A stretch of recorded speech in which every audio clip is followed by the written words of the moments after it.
Então, a primeira parte Gravando. da...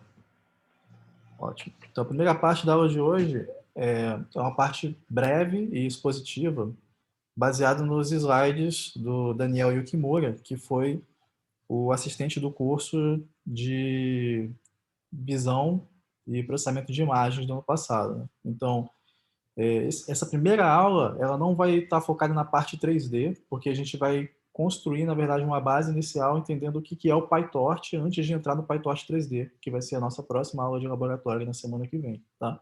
Então, o PyTorch ele tem ferramentas que podem ser utilizadas com imagens e outras coisas também. Inclusive, você poderia utilizar diretamente o PyTorch para construir modelos e soluções de machine learning para a parte 3D também, mas, como a gente vai ver, o PyTorch 3D é mais otimizado para isso, tá?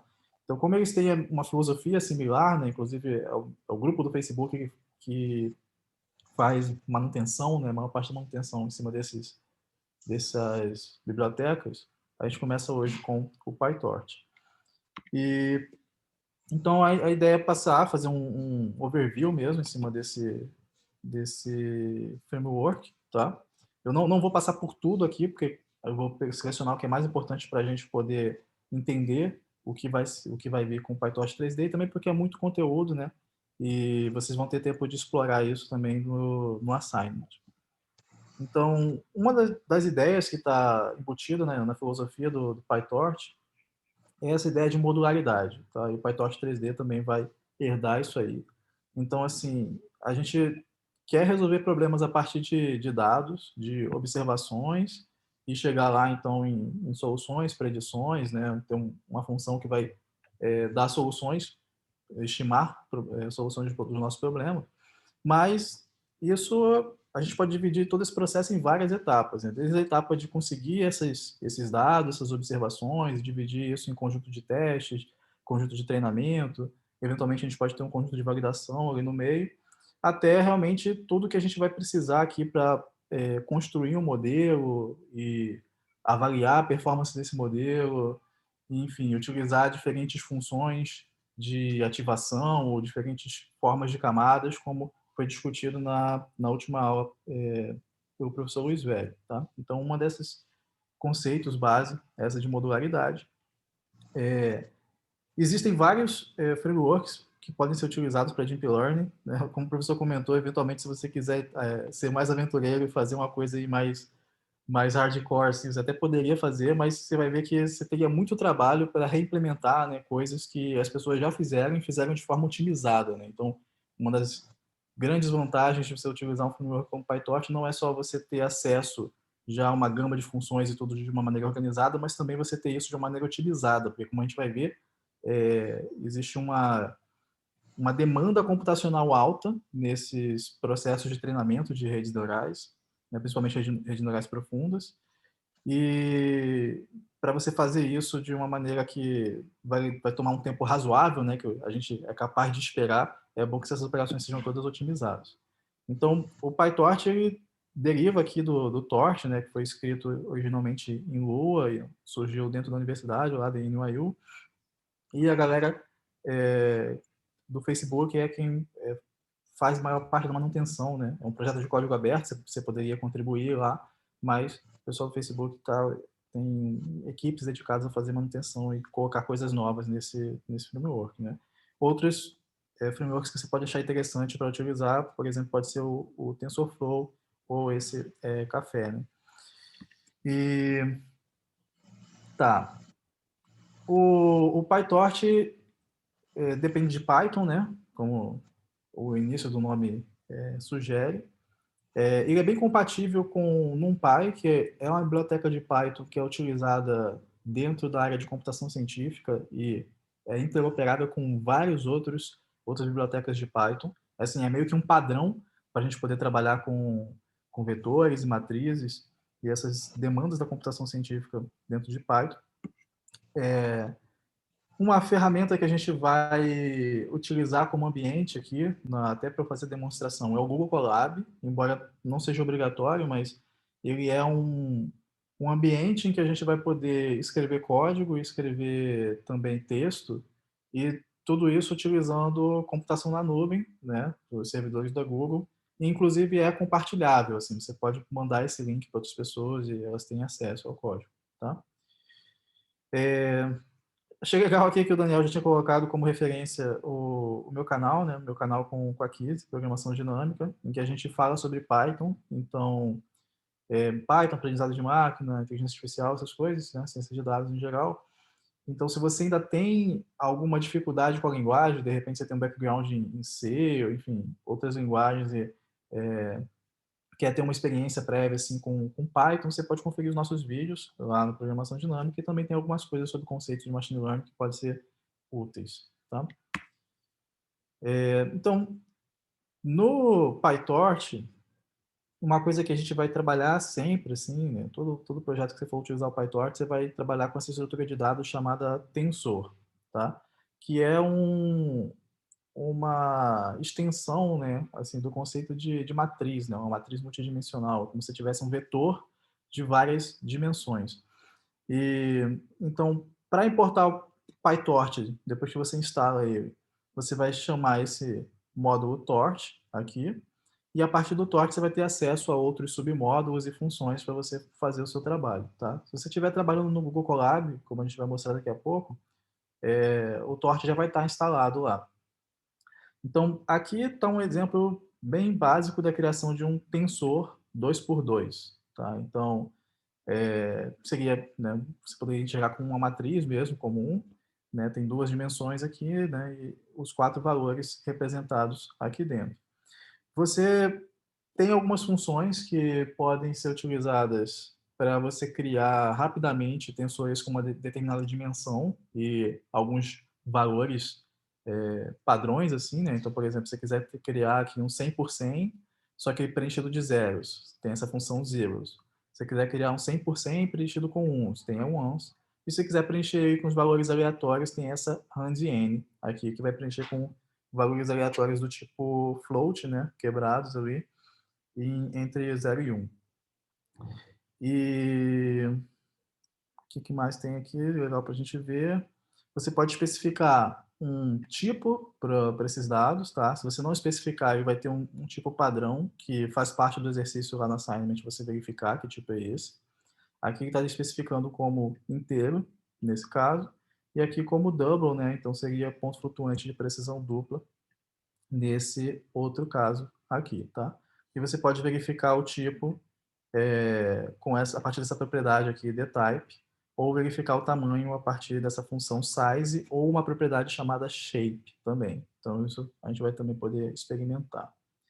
Esses slides eles vão estar na referência, na descrição lá do assignment mais tarde, e aí vocês vão poder consultar. Se você clicar aqui, você consegue copiar e experimentar esse código por si mesmo, tá?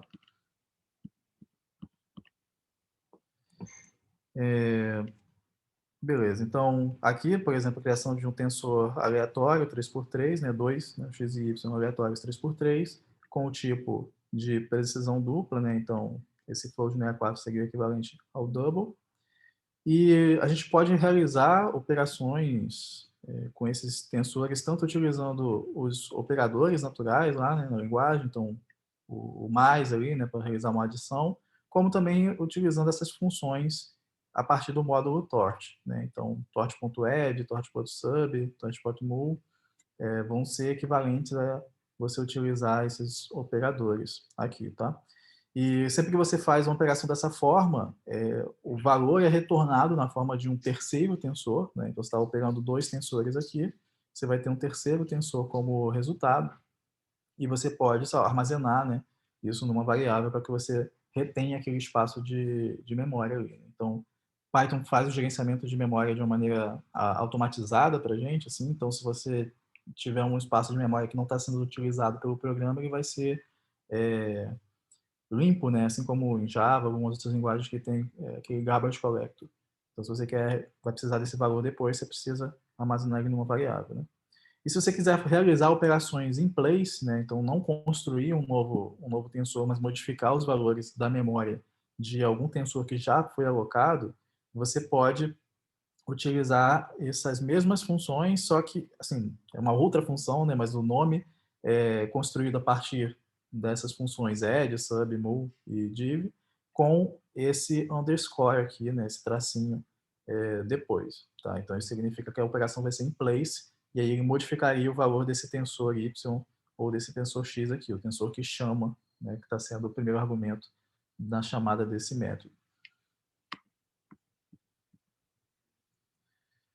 Legal. Outra coisa que pode ser bem importante para a gente, quando for operar com tensores, é conseguir olhar para partes, né, segmentos de um tensor. Então, por exemplo, aqui tem esse 6 por 6, né? Então, 6 linhas e 6 colunas, tem duas dimensões aí. E a gente pode querer pegar, por exemplo, uma única linha, olhando para a linha que tem o índice 3, então seria a quarta linha, já que os índices começam em 0, certo? Então, você vai pegar a linha que tem o índice 3 e vai pegar todas as colunas, então esses dois pontos aqui representam tudo. Vai pegar todas as colunas ali da linha 3. E aqui fazendo o contrário, pegando uma coluna, então você pegaria todas as linhas da coluna 3. E aqui, se você quiser pegar um único elemento, né? Então, está indexando precisamente, né, com um número aqui, a primeira linha, a primeira coluna, e esse ponto item aqui é para que a gente possa conseguir o valor na forma de um número, né, ponto flutuante, e não na forma de um tensor unidimensional, né? Então, por padrão, operações entre tensores vão retornar tensores.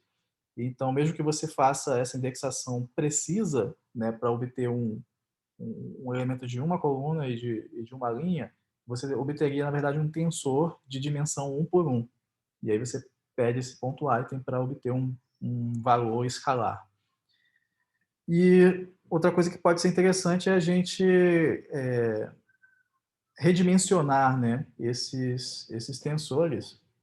E esse redimensionamento ele acontece de uma maneira bem eficiente, de forma que não há uma cópia. Né? Se for possível fazer sem copiar esses valores para um outro espaço de memória, ele vai ser feito. Ele vai pegar apenas aqueles valores na memória que estão contíguos ali e reinterpretar eles, né? Conseguir ler eles de uma outra maneira. Então, aqui a gente está dizendo, por exemplo, que vai ter uma única dimensão, né, com 36 valores, no caso desse Z aqui, seria interpretar o Y, que seria 6 por 6, então ele tem 36 valores, só que agora a gente vai botar numa única dimensão com 36. Né? E aqui seria a gente pegar esses mesmos 36 valores, mas interpretar da seguinte forma: olha, eu quero que tenha uma coluna, eu quero que tenha 9 valores na segunda dimensão, e a primeira dimensão a gente vai inferir. Então, quando você colocar esse valor -1, ou quando você vê isso em algum código, vai ser bem comum ver isso em códigos de terceiros, quando você encontrar esse -1 em alguma posição, representa que você deve permitir que o próprio framework, o próprio PyTorch, faça uma inferência de qual deveria ser aquele valor. Né? Então, sabendo que tem 36 valores no total e que uma das dimensões vai ter tamanho 9, ele vai conseguir inferir que essa aqui deve ter tamanho 4.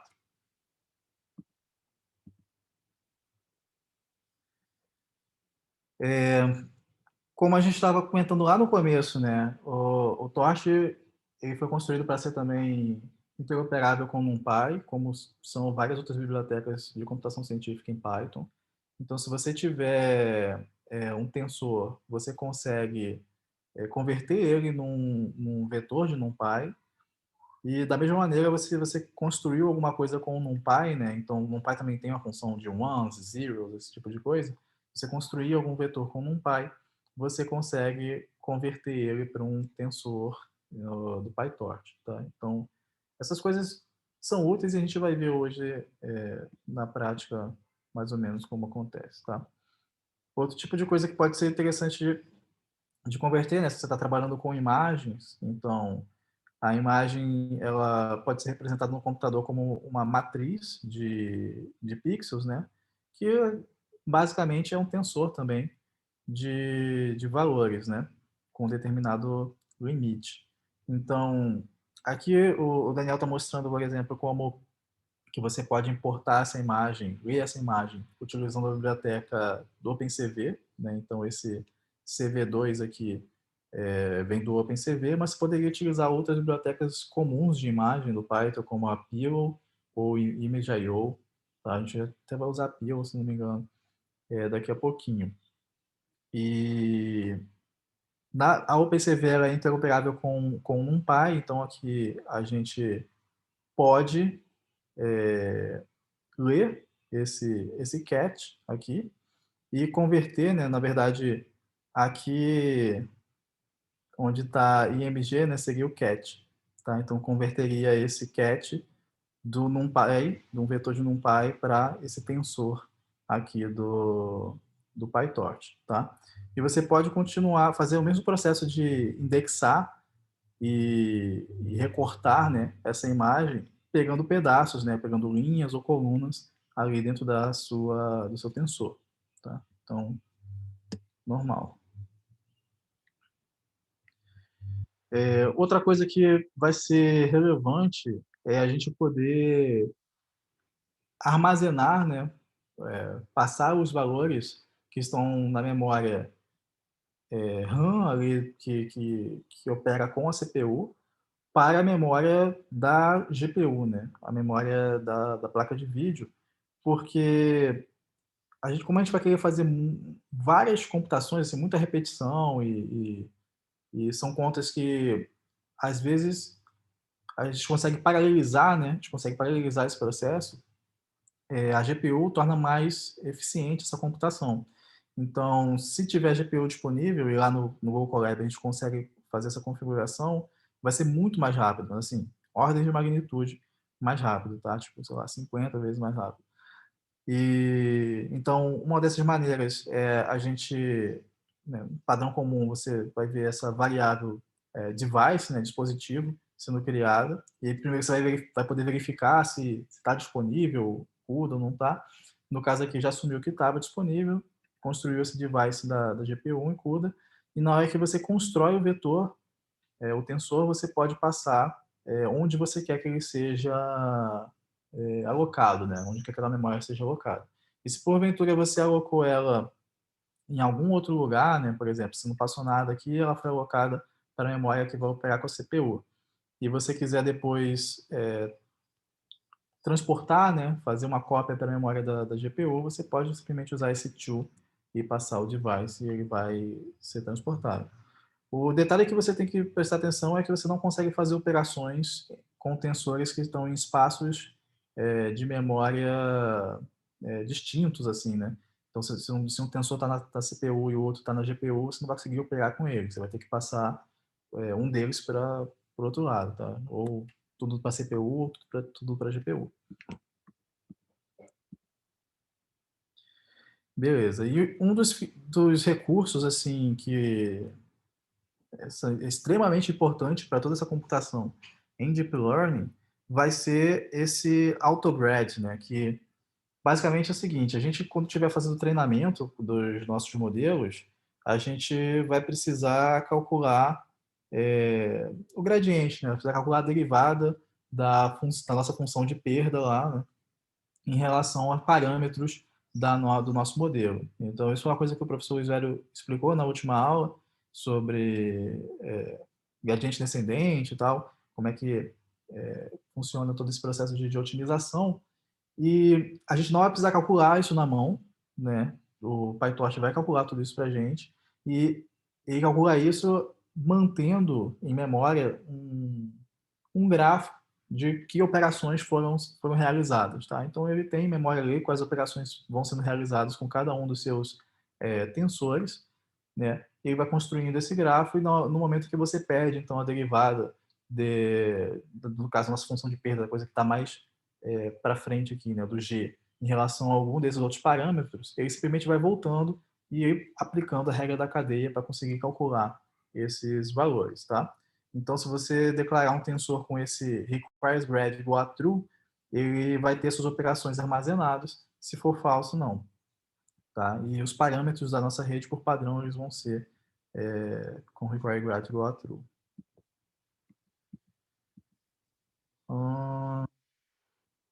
Tá bom. Isso aqui já entra na parte de loop de otimização. Acho que pode ser mais interessante a gente ver lá. Tá bom. Então vamos passar para a segunda parte. E se alguém tiver alguma dúvida, eu posso dar uma olhada agora nessa transição para a segunda parte, que eu vou mostrar isso rodando lá no Colab mesmo.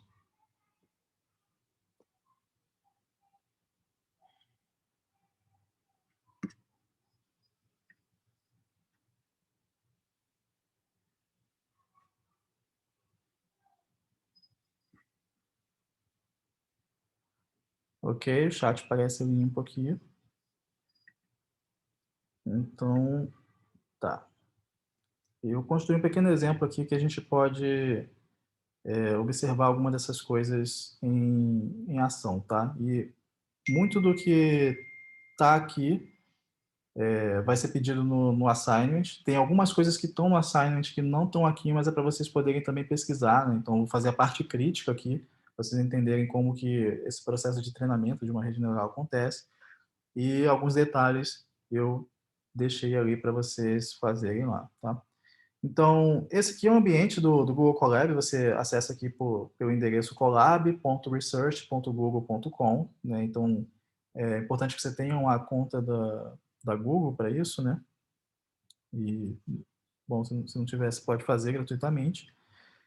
E você pode escrever aqui tanto texto quanto código, tá? Então, aqui em cima você vê que tem esse botãozinho de plus, né, com code, e aqui com text, né, texto. Então, se eu clicar aqui, ele vai adicionar uma célula de texto, e se eu clicar aqui, ele vai adicionar uma célula para código, tá? Eu posso excluir a célula aqui no canto direito dela, e posso também modificar uma célula que já está aqui, né? Então, esse texto aqui, por exemplo, eu clico em cima duas vezes e eu consigo modificar ele, tá? Então, o que ele aceita aqui como texto é uma linguagem de marcação chamada Markdown, que é uma simplificação assim para gerar HTML, né? Então, aquelas tags H1, H2, H3 até o H6, por exemplo, são geradas aqui por meio desses jogo da velha aí, né? Essa hashtag. E basicamente você pode escrever texto aqui de uma maneira normal e, enfim, fazer listas não numeradas ou listas numeradas aqui com um número e ponto alguma coisa, tá? E aí mostra pra gente aqui à direita uma pré-visualização de tudo isso. Então, não tem mistério a parte de texto. Aqui é uma célula de código e eu já estou importando um monte de coisa que eu não precisei instalar aqui. Então, uma das vantagens do Google Colab é essa que, por exemplo, PyTorch já está instalado aqui. Inclusive, alguns outros módulos de Python que foram construídos para operar junto com o PyTorch e facilitar algumas coisas também já estão instalados aqui. Então, um deles é o Torch Vision, que dá acesso para a gente a conjuntos de dados clássicos, assim, que foram muito utilizados em pesquisas, tipo o MNIST, que está no assignment, esse Cypher 10 aqui, que a gente vai ver agora, né, Fashion MNIST, ImageNet, alguns outros datasets famosos estão aqui. A partir do Torch Vision a gente consegue acessar ele nesse dataset.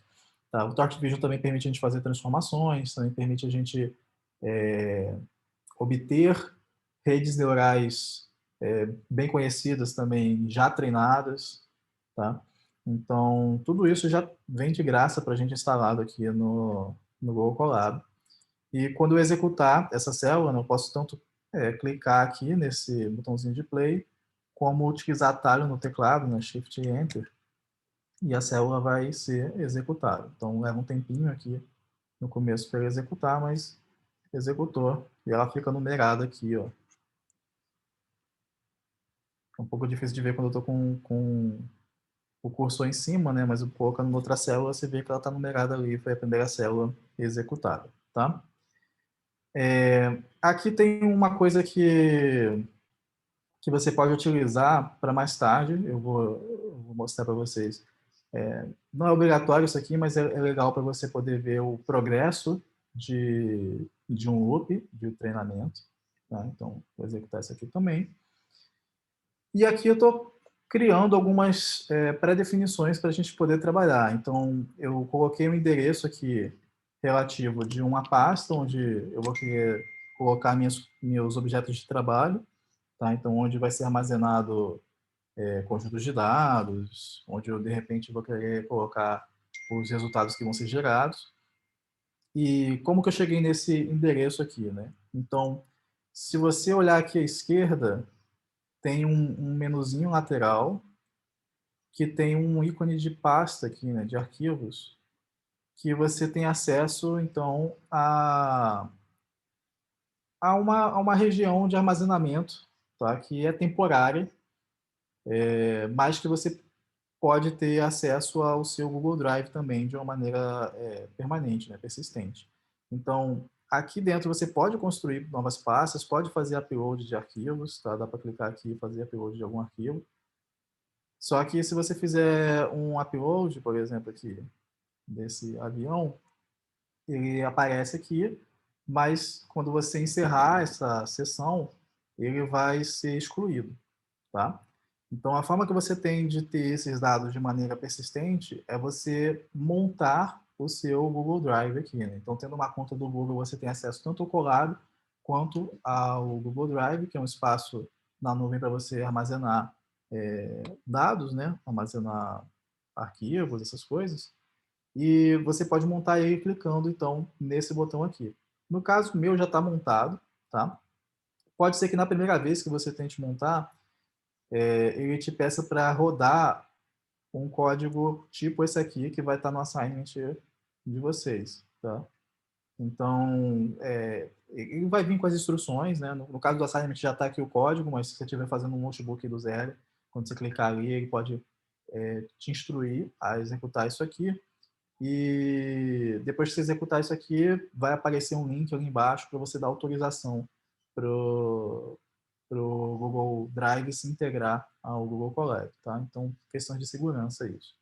Então, no meu caso, já está montado aqui, então eu consigo ver o meu Drive aqui e eu já tenho esse diretório aqui do Lab 1 para a gente trabalhar hoje, né? Então, eu posso até pedir, né? Clicar aqui nesses 3 pontinhos e pedir o path ali, né, desse diretório, você vê que ele cabe, né, dá exatamente o que eu já tinha digitado ali, tá?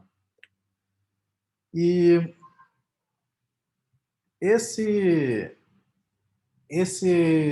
conjunto de dados que a gente vai trabalhar agora, esse FAR10 aqui, ele é um conjunto de dados de imagens com 10 classes de imagens, tá? Então tem avião, automóvel aqui, pássaro, né? São esses nomes que estão aqui embaixo. Só que as classes, elas não ficam representadas no conjunto de dados pelos nomes, assim, elas são representadas por índices, né? Então tem a classe 0, classe 1, 2, 3, até a classe 9. Então, aqui eu coloquei os nomes já casando com os índices, sabendo então que o índice 0 representa essa classe de aviões, o índice 1, esse de automóveis, 2 de pássaros e assim sucessivamente. Tá? Então, esses conjuntos de dados costumam ter uma documentação, né, uma descrição, um dicionário do que representa cada coisa. Você pode ir atrás dessas informações e obter isso, tá bom? E aqui eu criei uma função auxiliar só realmente para eu não ter que digitar o endereço completo ali, né? Começar desde Content Drive, My Drive, etc., até o nome do arquivo que eu quiser trabalhar. Então, simplesmente, quando eu pedir essa função aqui e passar, de repente, um nome do arquivo, ele já vai fazer a união dessa parte base com essa parte que eu estiver passando ali a mais, né? Então, assim, para quem já está habituado com Python, imagino que isso aqui, essa parte aqui não seja novidade, criar uma lista, criar uma função, né? Valor de retorno da função, utilizar um módulo como o S, que é um módulo bem conhecido.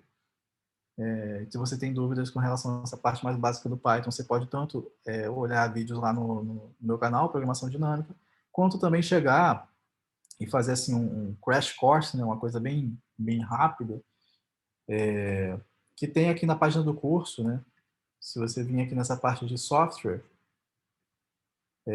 o professor Luiz já deixou esse link aqui, né? Python, Colab de Stanford, que dá nesse tutorial aqui do Justin Johnson, que, enfim, tem uma série de pequenos códigos, assim, né? Mostrando como é que funcionam várias coisas em Python. Tá? Então, de repente, se você já tem muita experiência em alguma outra linguagem de programação, pode ser uma forma rápida de você ver como é que funciona várias coisas do Python.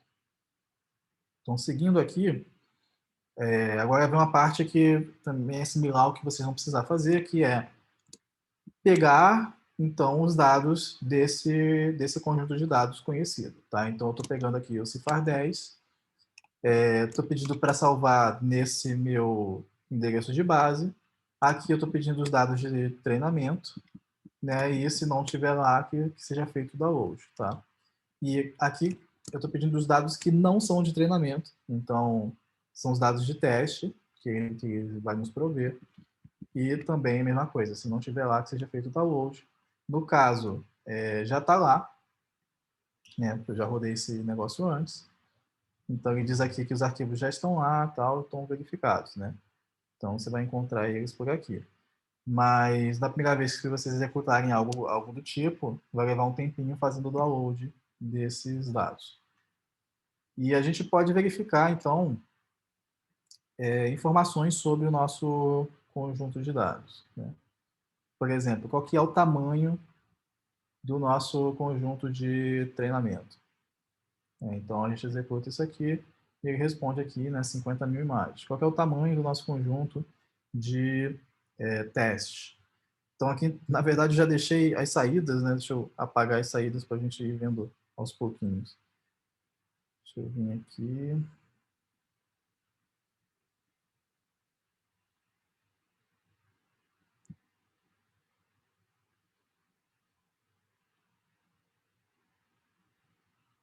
Aqui, apagar todas as saídas.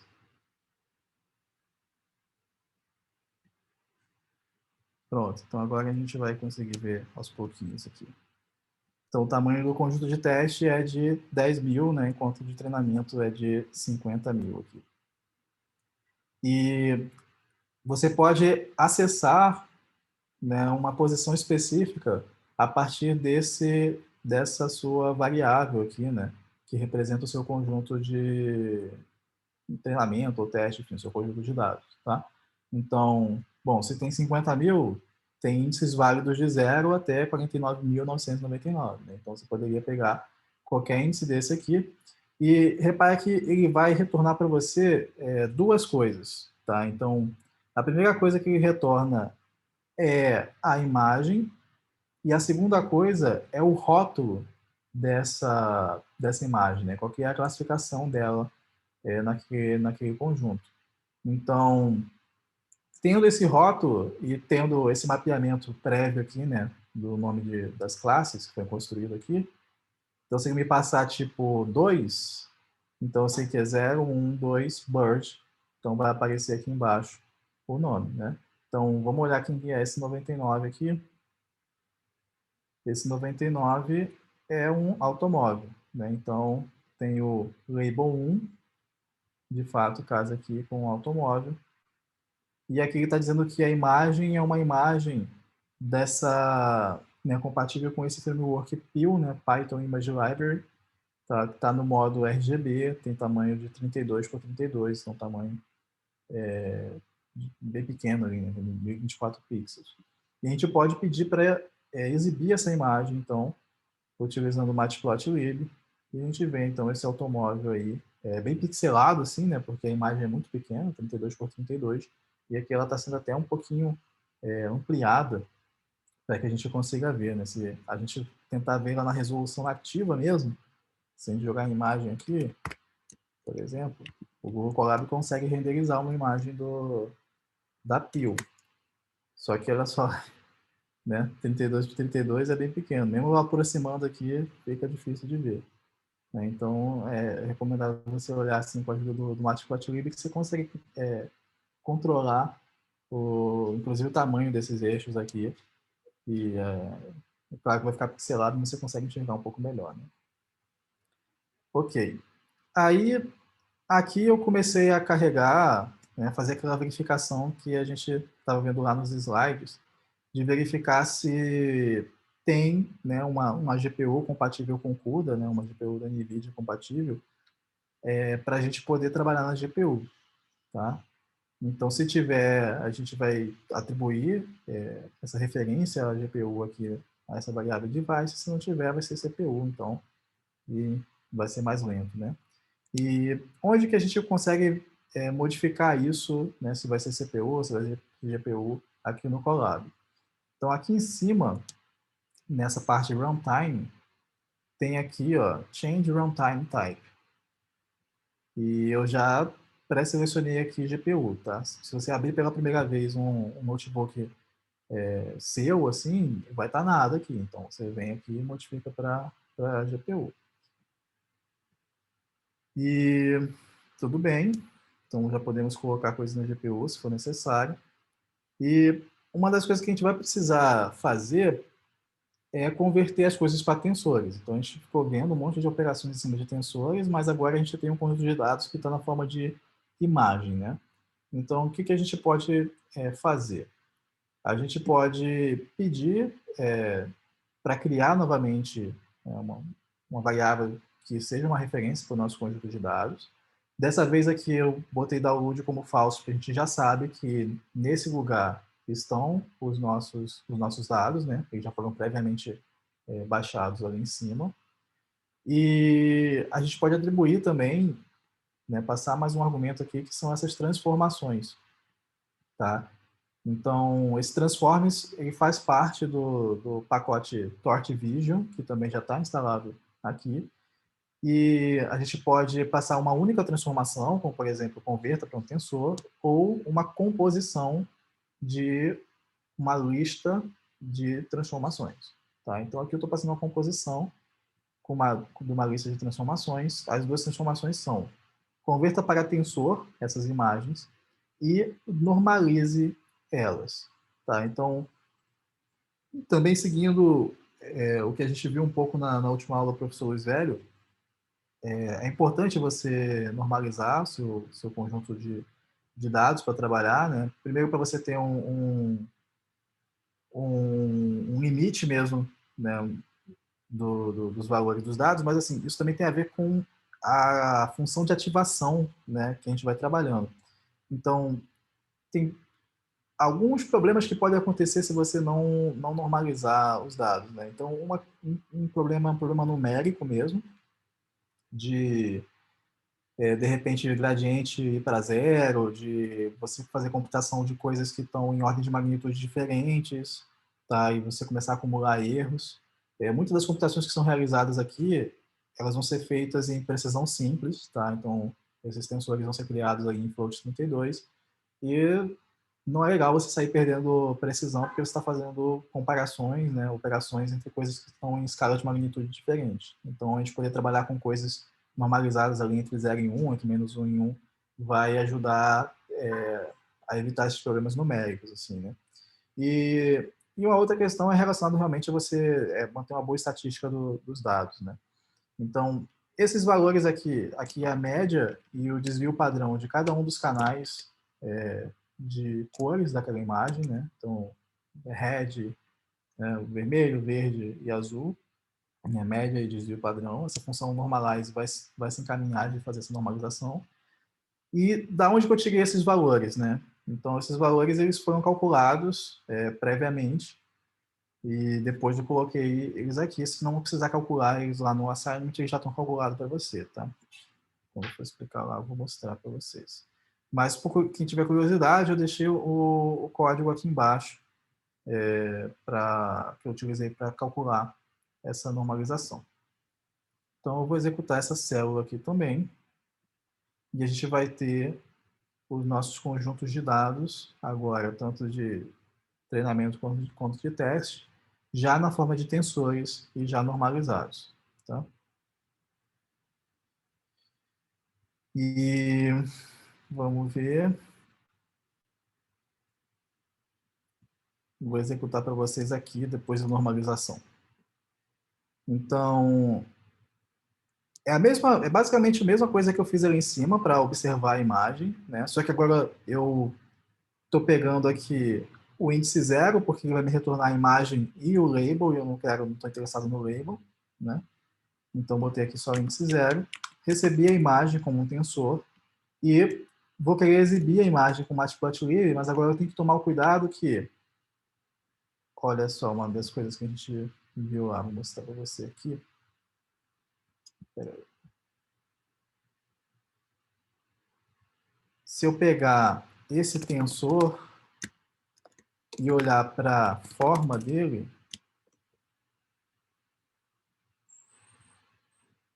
opa, não foi definido ainda. Então, peraí. Pronto, defini ele aqui. A gente pode olhar para a forma dele aqui. Então, ele é 3 por 32 por 32, né? Tem 3 dimensões, a primeira dimensão é 3, depois 32 e 32. Então, ele está na forma canais, né? Quantos canais essa imagem tem, né? Então, tem 3 canais de cores ali, o RGB. Depois vem a altura e a largura, né? Então, height e width, tá?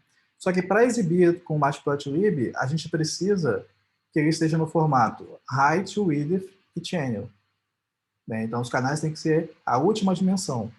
E aí a gente pode, então, utilizar esse método aqui, né, de permutação, esse permute, para que esse mesmo espaço de memória seja observado segundo essa outra ordem que a gente precisa, né? Então, a gente passou aqui o width, 1, desculpa, height, 1, depois o width, 2, e no final o channel aqui, né, era o 0. Então, para isso servir esse permute, você tem que ter essa atenção quando você quiser exibir um tensor como uma imagem com Matplotlib, tá? Agora eu vou fazer um subconjunto, né? Vou selecionar um subconjunto de todas aquelas imagens, só as de avião e pássaros, tá? Então, eu vou remapear os labels lá de 0 a 9 para 0 a 1 aqui, né? Então, avião já era o 0 e pássaro 0 ao 2. Eu vou mapear ele aqui para 1. Então, as classes se tornam apenas avião e pássaro, tá? E eu vou selecionar apenas os labels antigos 0 e 2 agora, tá? Então, a gente vai ter um cifar 2 e não um cifar 10. Então, leva um tempinho para fazer essas operações. Eu tenho um loop aqui, né? Uma coisa que não é tão usual quando a gente está utilizando PyTorch. E agora a gente começa a se encaminhar para a parte de construir e treinar uma rede, né? Então, o professor Luiz Hélio também comentou, né, na semana passada, e se você quiser rever, né, como referência, tem também as 2 aulas que ele sugeriu que fossem assistidas do curso de visão e processamento de imagem, né, as aulas 2 e 3, esse curso do ano passado, que esse treinamento, né, a gente faz por agrupamentos, né, uma coisa que a gente chama de batch. Então, a gente vai ter pequenos conjuntos de imagens, ou seja lá qual for o seu dado, que vai estar agrupado, e a gente vai fazer os cálculos em todo esse conjunto de uma vez, né? E esse conjunto representa uma fração de todos os nossos dados, e isso é bom porque a gente vai poder calcular as coisas mais rápido, né, basicamente. Então, a ideia do gradiente descendente estocástico, né, em relação ao gradiente descendente puro, assim, é que, ao invés de você fazer a conta em todo o seu conjunto de dados de uma vez, você faz só nesse mini batch, nesse pequeno agrupamento, e você consegue ter, então, uma computação que que acontece num tempo razoável, né? É claro que você paga um custo com isso, em termos de ruído, de não ir na melhor direção, vamos assim dizer, dentro da otimização que você está tentando fazer, mas é um custo razoável e funciona. Então, a gente está definindo aqui que o tamanho desse nosso agrupamento vai ser de 64 imagens, tá? E um recurso que é útil dentro do PyTorch é a gente utilizar essa classe de Data Loader, que ele vai já pegar para a gente o nosso conjunto de dados, esse tamanho de batch, e se deve embaralhar, reembaralhar ou não isso toda vez que a gente terminar uma época, que eu vou mostrar ali embaixo. E ele já meio que alimenta você, né? Quando você estiver dentro do loop, você simplesmente pede qual que é o próximo conjunto de badges ali, né?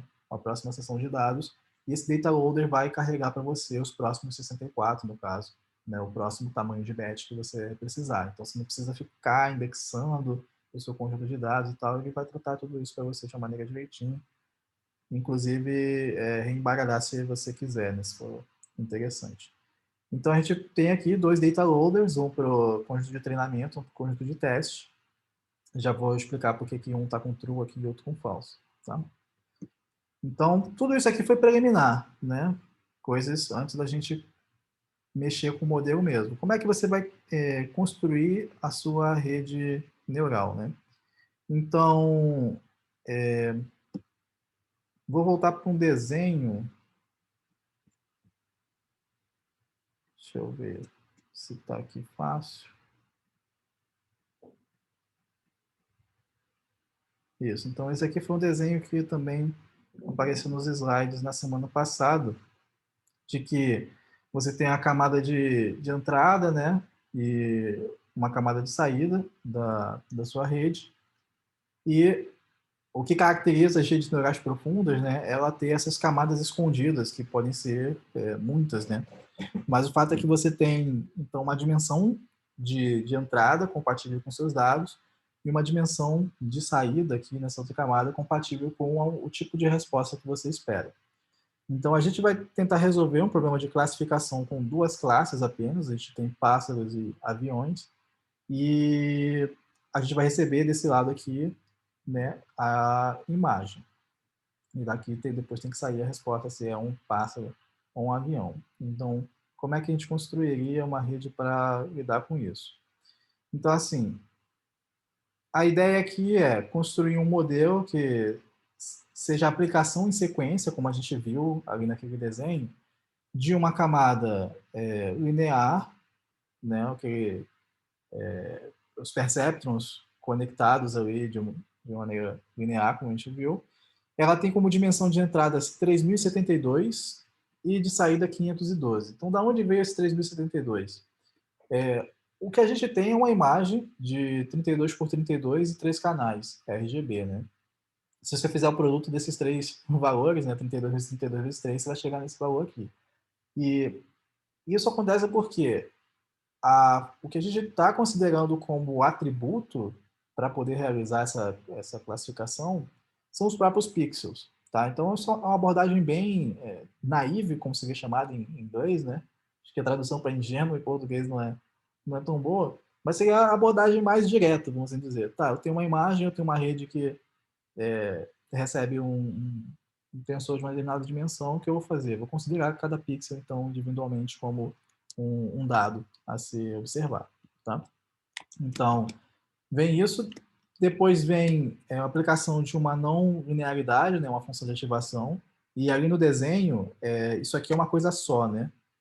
Quando você olha para uma camada tipo essa aqui, já é o resultado de aplicar uma combinação linear de todos esses dos valores, né, que estiverem representados ali pelos perceptrons, e também aplicar a função de ativação, que é não linear, para a saída, né, que vai ser entrada na próxima camada. Tá? Então, aquelas duas coisas seriam uma coisa só dentro desse desenho aqui. Né? Tanto aplicar o linear e depois tangente. Então, assim, arbitrariamente aqui tem o tangente hiperbólica como função de ativação, a gente poderia utilizar outras funções, né? Então a gente viu lá, por exemplo, que existe ReLU, seria uma opção. E você vê que o próprio ambiente aqui, ele já me sugere, quando eu coloco aqui nesse NN, ponto alguma coisa, ele me sugere algumas opções aqui em cima que eu poderia utilizar, né? Então, para quem não sacou esse NN aqui, ele é simplesmente um apelido para esse submódulo aqui, torch.nn, né, que vem lá do PyTorch.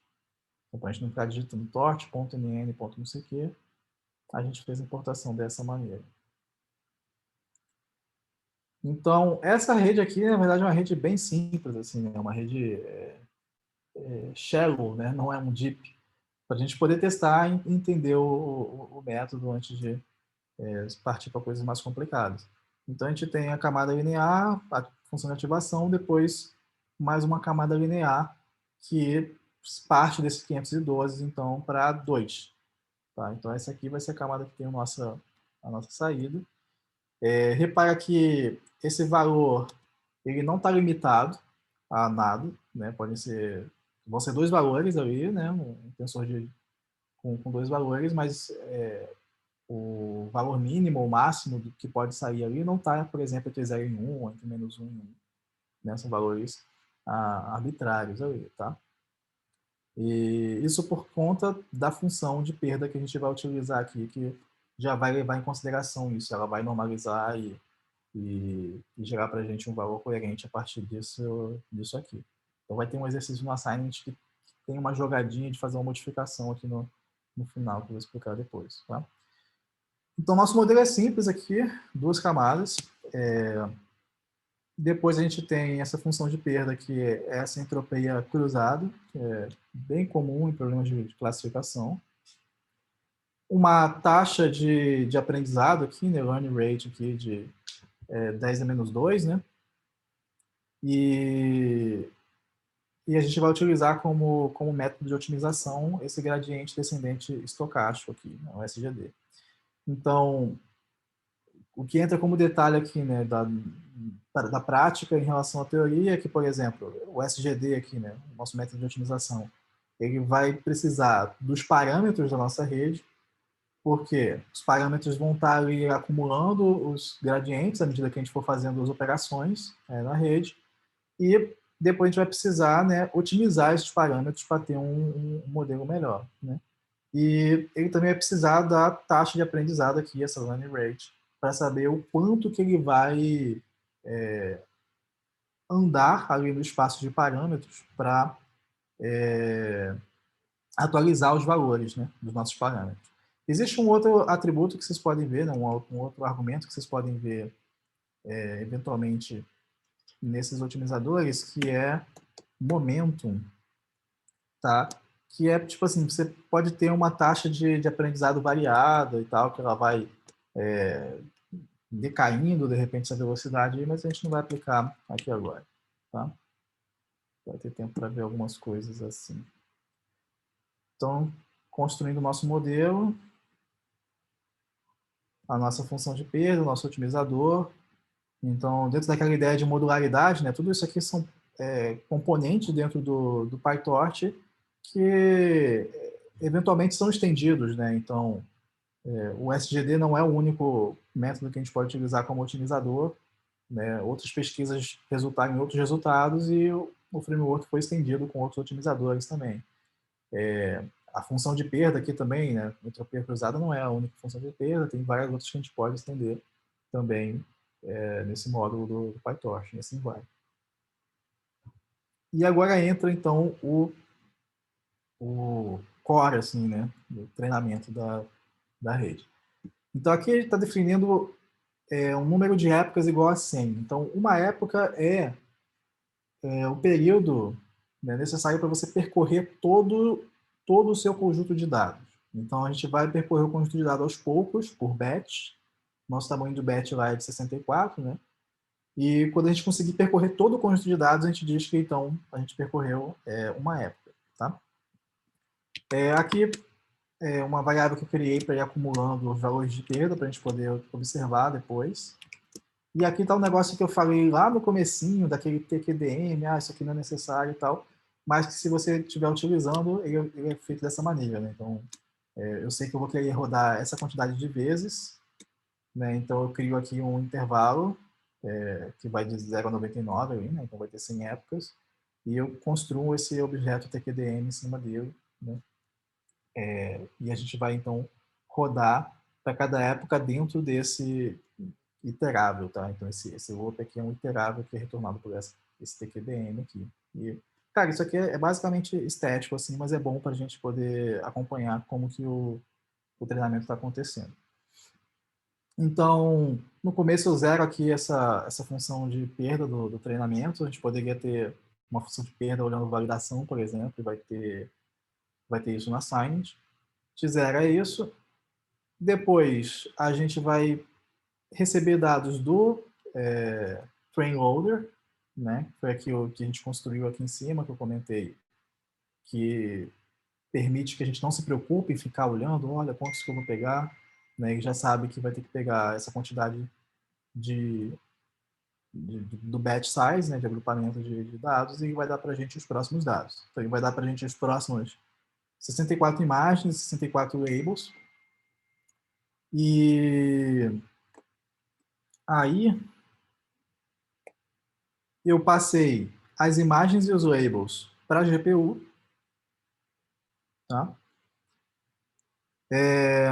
Aqui, eu não precisava estar calculando aqui dentro, porque eu já sei que o batch size é 64, tá? Mas se você quiser, se de repente, eventualmente mudar ali e tal, se você quiser verificar isso, ter certeza que está usando sempre o valor correto, você pode olhar para a primeira dimensão do seu tensor aqui, né? Então, o nosso tensor, o tensor que é dado para a rede, ele é uma coisa que tem 4 dimensões. Aqui a nossa imagem tem 3, né? Então, canais, altura e largura. E ele vai ser um negócio do tipo batches, canais, altura e largura. Tá? Então, vai ter 4 dimensões e a primeira, né, a 0, é o tamanho do batch. E aí você passa pro modelo, né, e obtém uma resposta. É simples assim. Então, tem um modelo, ele tem uma camada de input que recebe 3.072 valores. Então, a gente precisa interpretar essa nossa imagem aqui, né, como se fosse uma coisa linear, né, ao invés de ser um tensor de 3 dimensões, a gente tem que colocar tudo como se fosse uma única dimensão, tá? E a única coisa que a gente mantém como dimensão separada aqui é o tamanho do batch, quer dizer, eu estou passando 64 dados, mas todos eles vão ser planificados, assim, vai pegar as outras dimensões e vai colocar na reta, vamos assim dizer, né? Então vai ser 3, vai ser 32, vai ser 32. Então aqui eu já tenho a resposta da rede, tá? Então a resposta da rede vai ser um tensor com 2 valores.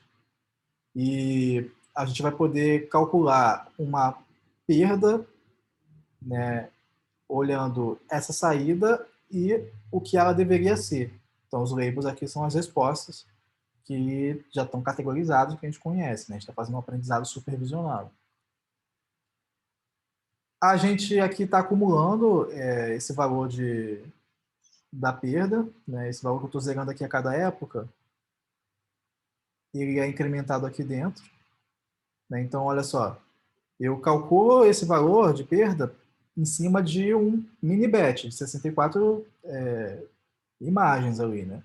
Só que, pô, eu vou acumulando a perda para todas as imagens dentro de uma mesma época, ou seja, até eu percorrer as 50.000 imagens que fazem parte do meu conjunto de treinamento. Eu vou ter a perda acumulada de todos eles nesse loss train aqui, tá? Aí, isso aqui é um passo muito importante, que é a gente zerar os gradientes, né, limpar os gradientes que estão acumulados lá no nosso otimizador, porque se você não fizer isso aqui, ele vai ficar acumulando continuamente. Ele vai calcular uma vez, ele vai calcular uma vez quando a gente fizer esse loss.backward, e na próxima iteração ele vai acumular em cima dos valores que já existiam, e você não quer isso, a gente quer um valor limpo de novo. Né? Então você tem que ter isso aqui. Às vezes, você vai ver isso já no começo do loop aqui, tá? Às vezes as pessoas vão colocar já aqui no começo para não esquecer. Eu coloquei agrupado aqui. Então aqui é o momento que a gente calcula os gradientes e atualiza os valores dos parâmetros de acordo com quão grandes são esses gradientes e qual é a taxa de aprendizado, enfim, aquelas coisas, parâmetros do otimizador, tá? Então, depois que eu percorrer todo mundo aqui, né, no train loader, eu vou estar completando a época. Então, eu simplesmente vou verificar a cada 10 épocas, né, a cada 10 percursos completos no conjunto de dados, eu vou exibir aqui qual que é o valor da perda, para eu saber se está melhorando, se está piorando, enfim, como é que está. Tá? Basicamente isso. Quando a gente executar aqui, o que ele está reclamando para mim?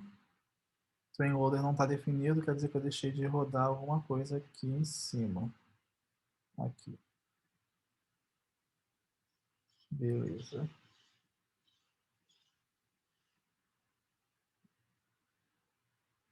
Então, vamos rodar agora. Certo, então, essa barrinha de progresso aqui, ela só acontece por conta daquele TQDM, né? Se não tivesse aquele TQDM, tudo ia rodar normal, ia dar a solução normal, só não ia ter essa barra de progresso para a gente ter uma noção do tempo que está passando e de quão rápido está passando, tá? E se estivesse na CPU, ia estar demorando um pouquinho mais, mas como essa rede é pequena aqui, ainda é um tempo aceitável. Então, rodamos, está aqui a perda final, tá? Os valores eu fui armazenando nessa variável aqui, né, nessa losses, um dicionário, e eu posso depois, então, exibir eles. Né? Então, eu fiz uma pequena função aqui para a gente poder ver como que decaiu, né, a função de perda à medida que as iterações iam passando. Né? Então, você vê que ela foi decaindo, foi melhorando o modelo, e depois a gente pode avaliar o modelo nos dados de teste. Tá? E aí teve uma acurácia de 82% no teste, que tá bem abaixo assim, em relação ao treinamento, que no treinamento você vê que o erro ele veio bem pequeno, né? Tem tipo 99% de acerto no treinamento, e caiu bastante aqui no teste. Isso tem a ver com o overfit, isso tem a ver com alguns, enfim, com um modelo que a gente está usando também não é o mais adequado de todos, né? Mas que é um modelo que serve para a gente começar a aprender essas coisas. E repara que quando eu for rodar aqui no teste, a gente precisa utilizar esse contexto de no grad, quer dizer, eu não estou interessado em calcular e acumular gradientes enquanto a gente está rodando, né, fazendo a etapa de inferência, né, de realmente verificar quais são os valores da rede. E se a gente quiser, a gente pode aplicar o modelo em uma outra imagem. Então, estou carregando aqui, por exemplo, uma imagem de avião que eu peguei na internet, então que o modelo não viu. Estou preparando ela com algumas transformações, então essa imagem não era 32 por 32, eu fiz aqui o redimensionamento, joguei para tensor, normalização. Está aqui ela depois de normalizada. E aqui é um batch de um só, né? Então se olhar aqui o tamanho é 1 por 3 por 32 por 32, mas eu preciso colocar essa dimensão 1 aqui na frente, porque é o que a rede espera como entrada, né? Então eu esperava que tivesse essa dimensão ali. A gente usou antes como 64 no treinamento, agora eu vou usar aqui como 1 na inferência. E aqui eu estou botando o modelo no modo de inferência, assim, para os pesos ficarem congelados, né? Para a gente não ter nenhuma mudança imagem no modelo. E eu poder utilizar ele e a gente verificar se ele vai acertar. Então ele está dizendo aqui que com alta confiança é um avião e não um pássaro. Né? Então, pelo menos para esse teste bem simples, funcionou. O teste do pássaro aqui a gente roda a mesma coisa. E ele também vai conseguir classificar aqui esse passarinho. Porque, bom, esse é fácil, né? Também com alta confiança. Então, assim, a gente passou por tudo, basicamente, que você precisa para treinar sua primeira rede. Eu acho que agora é um momento que a gente pode também conversar, se alguém tiver dúvida e tal. E a próxima etapa é explicar o assignment. Vocês vão ter que fazer isso aqui e um pouquinho mais.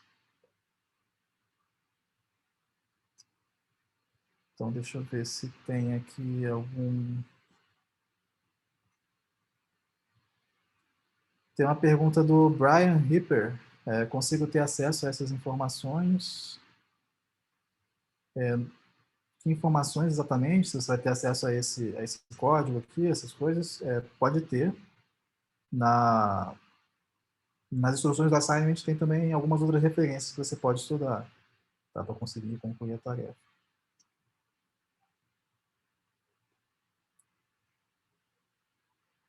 Esse link mesmo, perfeito, ok. Então, como não tem mais dúvidas no chat aqui a priori, apareceu uma aqui, tá. Utilizando o Colab, não é necessário realizar a instalação do PyTorch /CUDA. Não é necessário. Aqui no Colab já está tudo instalado. Se você quiser instalar o Jupyter Notebook na sua própria máquina, aí sim você tem que fazer tudo, né? Você instala tanto o Jupyter quanto todos os pacotes que você vai precisar para executar. E aí é bom que você tenha uma GPU da NVIDIA que seja compatível com o CUDA e tal, para você poder treinar mais rápido, né? Mas para esse exercício aqui você até conseguiria fazer na CPU. É pequeno, né? A rede é pequena, tem 100 épocas apenas.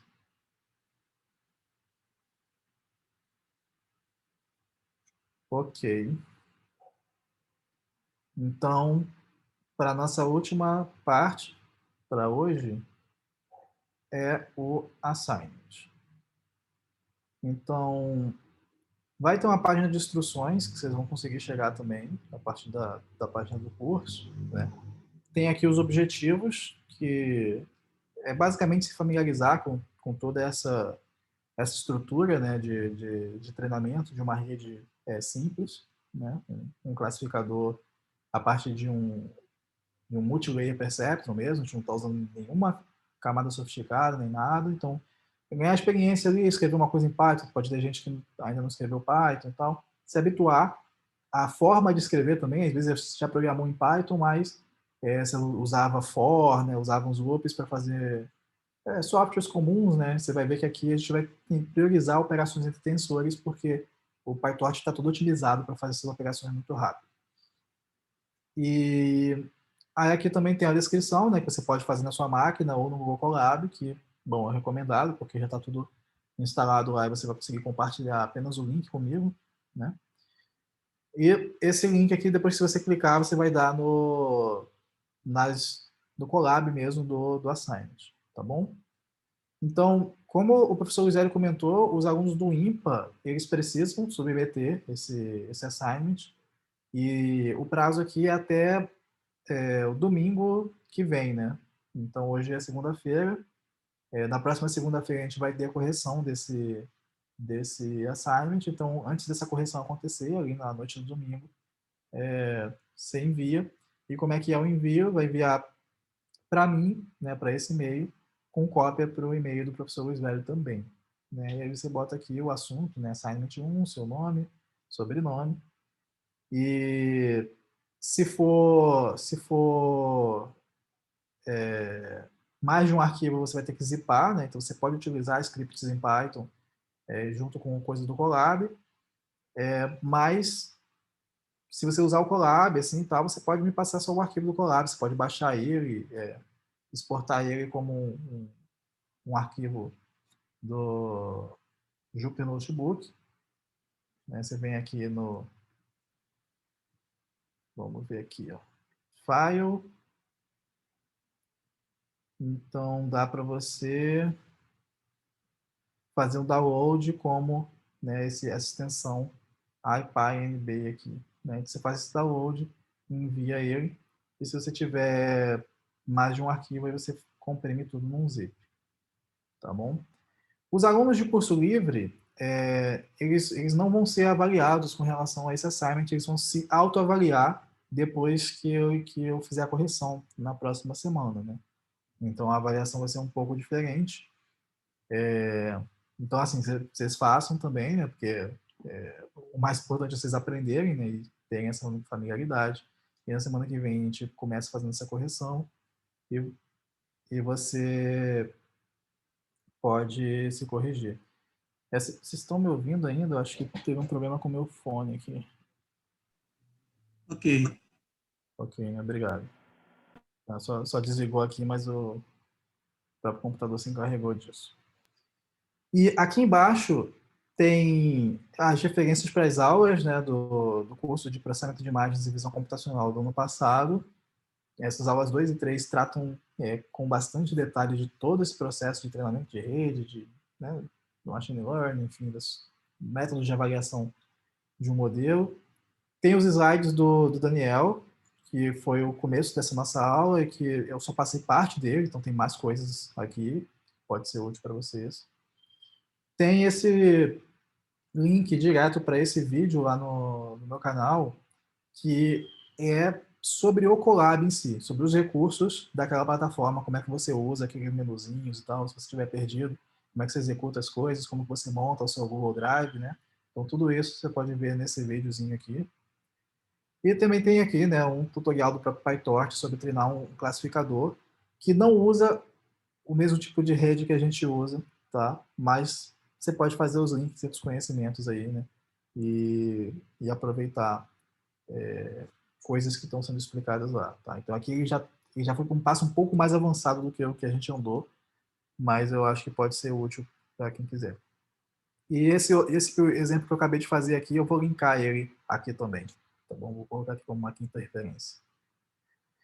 Então, as instruções vão estar nesse lugar e eu vou percorrer com vocês o assignment em si, né? Então, você, depois de clicar aqui em Open Collab, você vai cair nesse lugar. Então, o começo é essa descrição, né, que você pode importar os seus dados do Google Drive. É bem autoexplicativo, depois de você rodar isso aqui, a Google vai te levar para um lugar onde você vai dar essa atualização e tudo certo. Os comandos que você consegue utilizar ali no terminal, né, de linha de comando, você consegue também aqui, né, uma coisa tipo Unix, assim, né, de lista o que tem no diretório, anda entre os diretórios, essas coisas você consegue fazer aqui. Basta colocar esse operador aqui antes, né, esse símbolo de porcentagem. Tem essa extensão que, se você trabalha com scripts Python em separado, pode ser interessante você utilizar, porque você vai precisar importar, né? Se você gosta de separar as coisas em funções no outro script, você vai precisar importar esse seu script aqui dentro.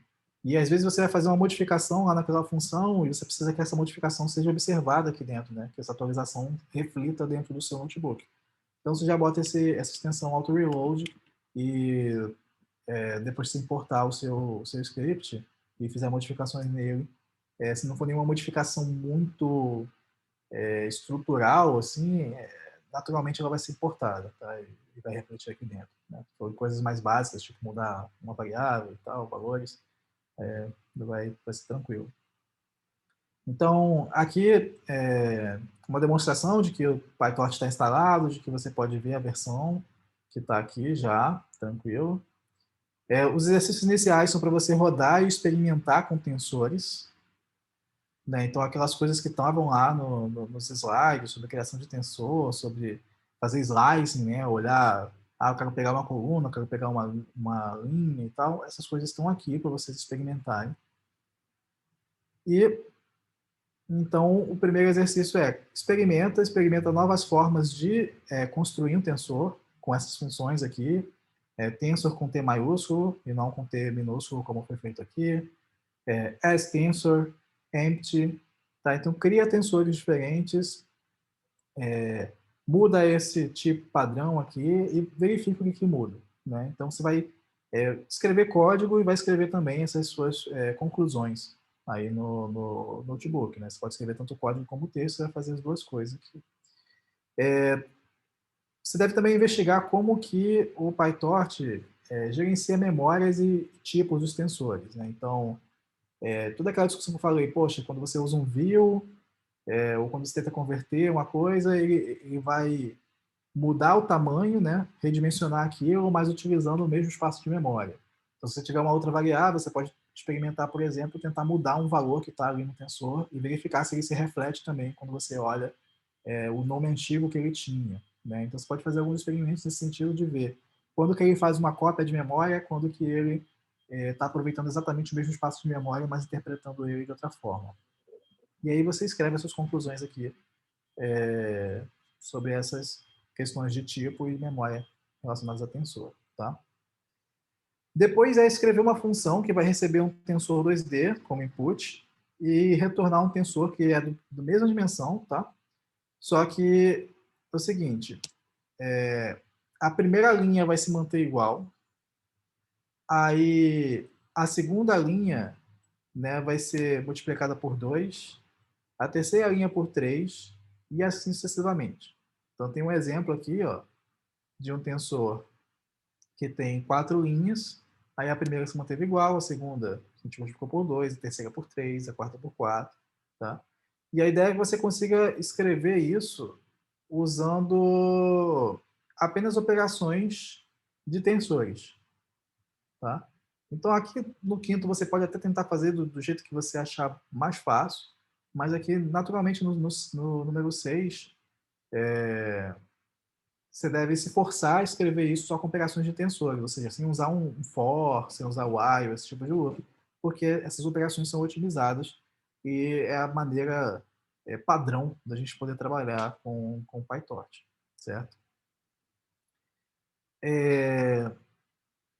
Depois, tem até um exercício aqui para vocês poderem comparar o quanto que muda em termos de velocidade quando você trabalha com grandes tensores, né? E esse aqui nem é um tensor tão grande assim, né? 1000 por 500, mas você vai poder utilizar, então, esse módulo times aqui, né, para poder medir.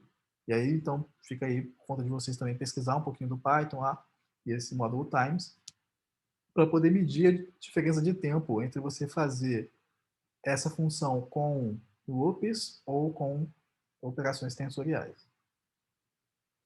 Aí agora vem a parte parecida com o que a gente acabou de fazer, tá? Só que a gente vai utilizar aqui o conjunto de dados do MNIST. E o MNIST é um conjunto de dados de números feitos à mão, né? Range written. Então a gente vai reconhecer que dígito é aquele, né? Se é o 6, se é o 7, enfim. Então aqui é bem parecido com o começo do que eu fiz lá, só que está importando o MNIST ao invés de importar o CIFAR 10, né? Já está aqui o valor de média e desvio padrão para normalização, já está aqui a operação que vai ser realizada para converter essas imagens para tensores, tá? São imagens com um canal só, tá? Elas são em escala de cinza, 28 por 28, diferente daquela lá que tinha 3 canais. E aí, a primeira coisa que você tem que fazer é conseguir um conjunto de dados que represente os dados de treinamento, certo? Então, aqui a gente tem os dados de teste, e embora não esteja tão explícito quanto estava no meu outro exemplo, né? Mas a ideia é que você veja o que tem nesse link aqui para entender isso, como que você pega os dados de teste, como você pega os dados de treinamento, e que você ainda quebre os dados em um terceiro grupo que você vai utilizar como validação, tá? Então, os dados de treinamento vão ter 60 mil imagens, e aí você vai quebrar em 55 mil para treinamento, 5 mil para validação. E você vai ter mais umas 10 mil para testes, tá? E aí você vai criar os data loaders, né, que vão te dar lá os mini batches e tal, que nem foi feito ali. E vai criar também uma função para exibir um agrupamento de imagens. Então você vai plotar elas num grid, assim, sei lá, 4x4, 8x8, né? Então tem uma referenciazinha aqui para você olhar também como é que funciona o Matplotlib, que é uma ferramenta importante de dominar. Outra coisa, você verificar o tamanho do conjunto de dados, o tamanho das imagens, né? Então isso eu também fiz ali no outro exercício, né? E uma coisa que eu não fiz, que está aqui para vocês verificarem, é o quão balanceado é esse conjunto de dados, né? Então, tem 10 classes, né? Do 0 ao 9, divididas em, bom, 60 mil imagens, né? A gente pode analisar, de repente, em cima do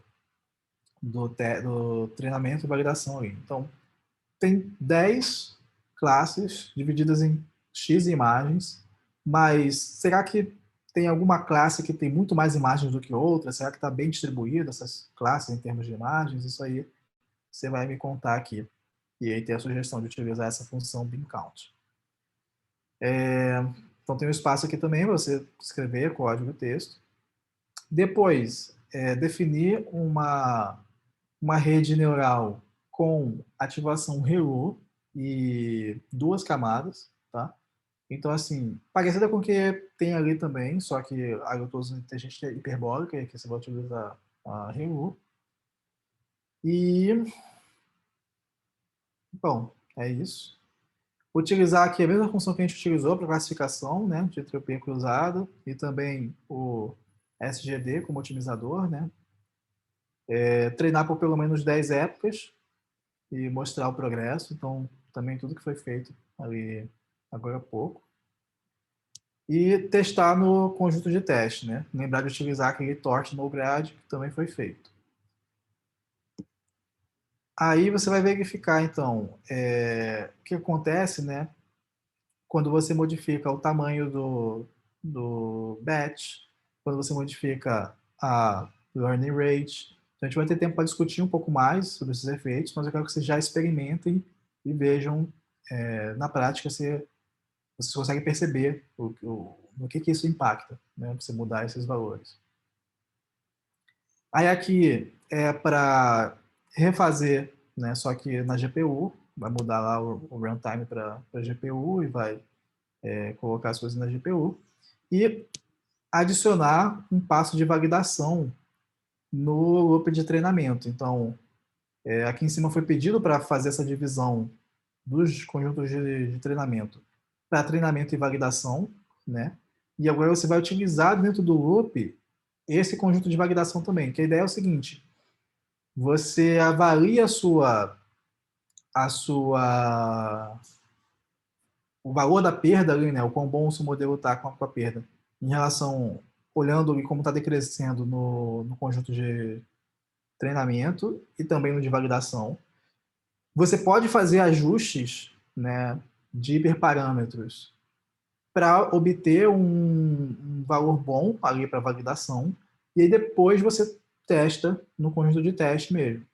Porque se você acaba fazendo, se você ficar fazendo os ajustes olhando direto para o teste, você pode acabar fazendo um overfitting, né? Viciando o teu modelo ali, porque você está tentando ajustar para ter um bom desempenho já no teste, que seria o final, né? Seria as imagens que o modelo não viu. Então, a gente vai dividir em 3 agrupamentos. E aí também, essa fica uma coisa para vocês fazerem aí. Imagino que não seja tão difícil depois de entender o processo como um todo. E aí, vamos adicionar aqui uma métrica de acurácia, né, no loop de validação. Então, aqui tem uma métrica bem básica de acurácia para o loop de teste, né, no final. E o que você vai fazer é, a cada X épocas, né, assim como a gente exibia o erro do teste, ou o erro do treinamento, desculpa, você vai exibir também como que a acurácia está melhorando ou piorando na validação, tá?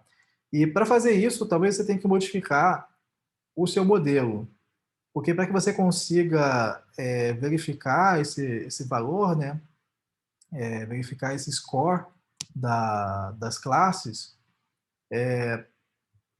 não dá para você fazer isso se o seu modelo tiver que nem esse aqui, que a saída dele não está limitada, né? Não está normalizada essa saída aqui.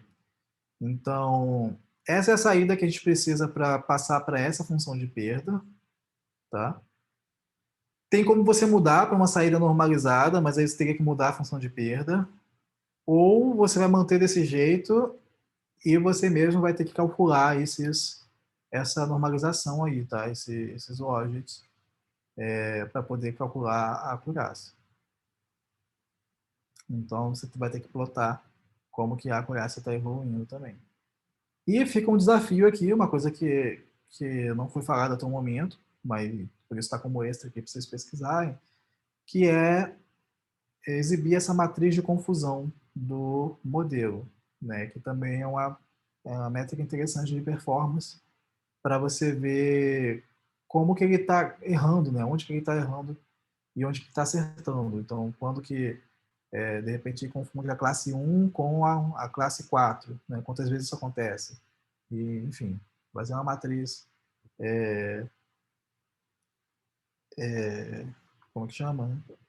Simétrica ali, né? Que você vai poder visualizar esses erros. E, bom, é isso. Então, conseguimos cobrir tudo isso. Quem tiver qualquer dúvida e tal, a gente pode ficar livre para falar qualquer coisa.